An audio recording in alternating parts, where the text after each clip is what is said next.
Selamat datang saudara-saudari, mari kita mendengar Lukas babak 10.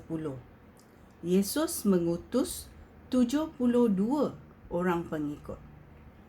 Kemudian Yesus memilih 72 orang pengikut pula. Dia mengutus mereka berdua-dua dan pergi mendahului dia ke tiap-tiap kota dan tempat yang akan dikunjunginya. Yesus berkata kepada mereka, "Tuaian sungguh banyak, tetapi yang menuai hanya sedikit. Berdoalah kepada pemilik tuaian supaya dia menghantar orang untuk menuai tuaiannya. Pergilah, aku mengutus kamu seperti domba ke tengah-tengah serigala. Jangan bawa dompet atau beg sedekah ataupun kasut. Jangan berhenti di tengah-tengah jalan untuk memberikan salam kepada sesiapa pun.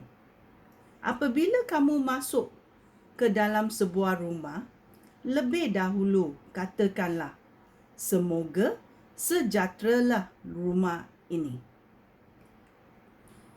Jika orang yang tinggal di situ suka akan kedamaian, salam sejahtera kamu itu tetap padanya. Jika tidak, batallah salam sejahtera itu. Tinggallah di rumah itu dan makan minum apa sahaja yang dihidangkan, kerana seorang pekerja layak menerima upah. Jangan pindah dari satu rumah ke rumah yang lain. Apabila kamu masuk ke dalam sebuah kota, lalu kamu disambut, makanlah apa yang dihidangkan. Sembuhkanlah orang sakit di kota itu. Dan kepada penduduk di situ, katakanlah, tidak lama lagi Allah akan memerintah di tengah-tengah kamu.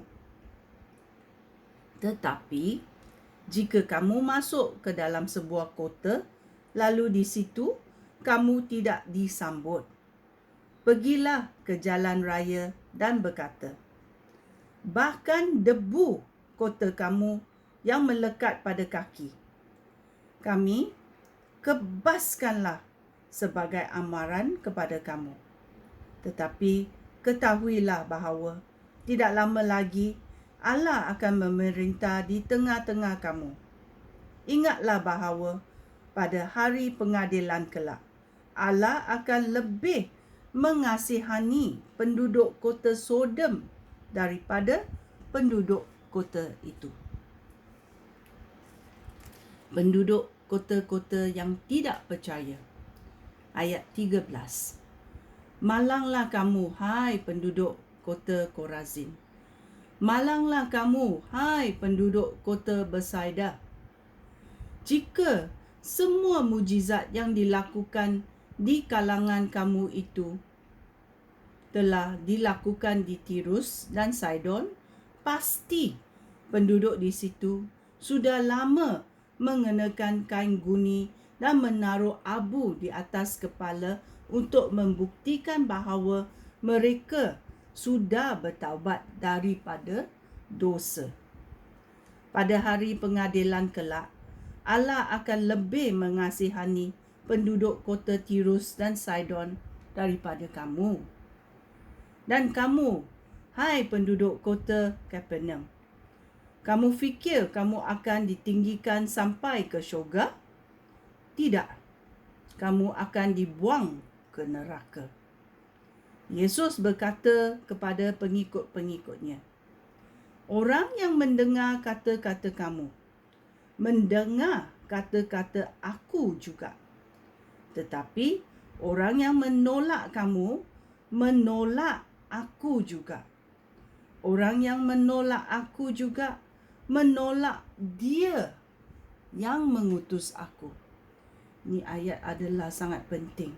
Kerana Yesus dalam ayat 16, Yesus berkata kepada pengikut-pengikutnya, orang yang mendengar kata-kata kamu, mendengar kata-kata aku juga. Tetapi orang yang menolak kamu, menolak aku juga. Orang yang menolak aku, menolak dia yang mengutus aku. 72 orang pengikut kembali, ayat 17. 72 orang pengikut itu kembali dengan kegembiraan yang besar. Tuhan, kata mereka, roh-roh jahat pun taat kepada kami apabila kami memberikan perintah dengan nama Tuhan. Yesus berkata kepada mereka, aku nampak iblis jatuh dari langit seperti kilat. Dengarlah, aku sudah memberikan kuasa kepada kamu supaya dapat memijak ular dan kala jengking serta mengalahkan segala kekuatan musuh. Tiada apa pun dapat mencederakan kamu. Tetapi janganlah bersukacita kerana roh-roh jahat taat kepada kamu. Sebaliknya, bersukacitalah kerana nama kamu tercatat di syurga. Yesus bersukacita. Ayat 21. Pada waktu itu, Yesus bersukacita kerana dipenuhi oleh Roh Allah. Lalu berkata, ya Bapa, Tuhan langit dan bumi, aku bersyukur kepada kamu kerana kepada orang yang tidak terpelajar, engkau telah menunjukkan apa yang engkau rahsiakan daripada orang-orang bijak dan pandai. Ya Bapa, perkara itulah yang menyenangkan hati Bapa. Bapa aku sudah menyerahkan segala sesuatu kepada aku. Tidak seorang pun mengenal anak kecuali Bapa. Dan tidak seorang pun mengenal Bapa kecuali anak, serta mereka yang diberitahu oleh anak tentang Bapa. Lalu Yesus berpaling kepada pengikut-pengikutnya dan berkata kepada mereka, alangkah berbahagianya kamu kerana dapat melihat apa yang kamu lihat sekarang ini.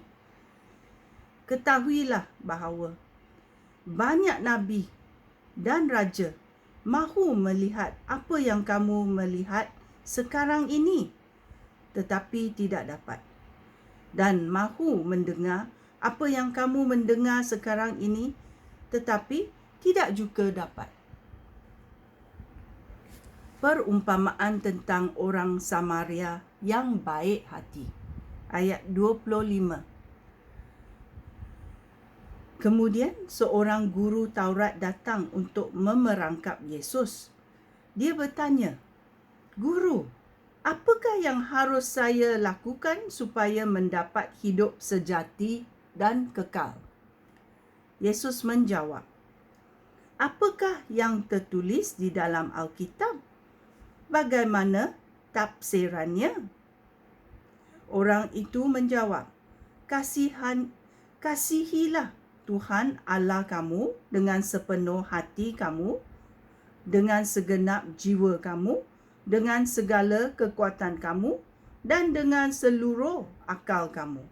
Dan kasihilah sesama manusia seperti kamu mengasihi dirimu sendiri. Yesus berkata kepadanya, jawapan kamu itu benar. Berbuatlah demikian, dan kamu akan mendapat hidup sejati dan kekal. Tetapi guru Taurat itu hendak membela diri lalu bertanya, siapakah sesama saya? Yesus menjawab, seorang lelaki turun dari Yerusalem dan pergi ke Yeriko. Di tengah perjalanan dia diserang penyamun. Mereka merompak dan memukul dia setengah mati, lalu meninggalkannya di tepi jalan.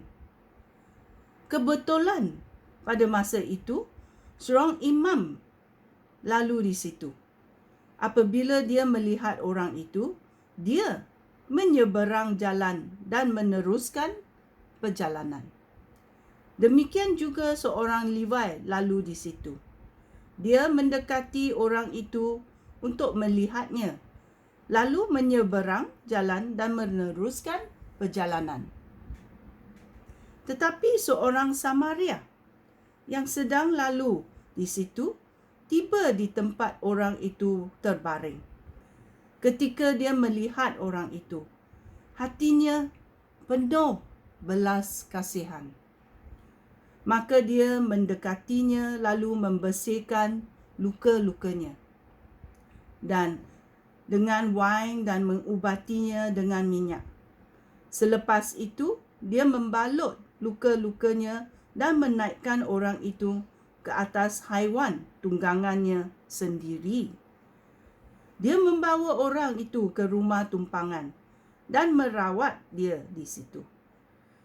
Keesokan harinya, orang Samaria itu memberikan 2 keping wang perak kepada tuan rumah tumpangan itu dan berkata kepadanya, "Rawatlah dia, dan sekiranya wang ini tidak cukup, saya akan membayarnya apabila saya kembali ke sini."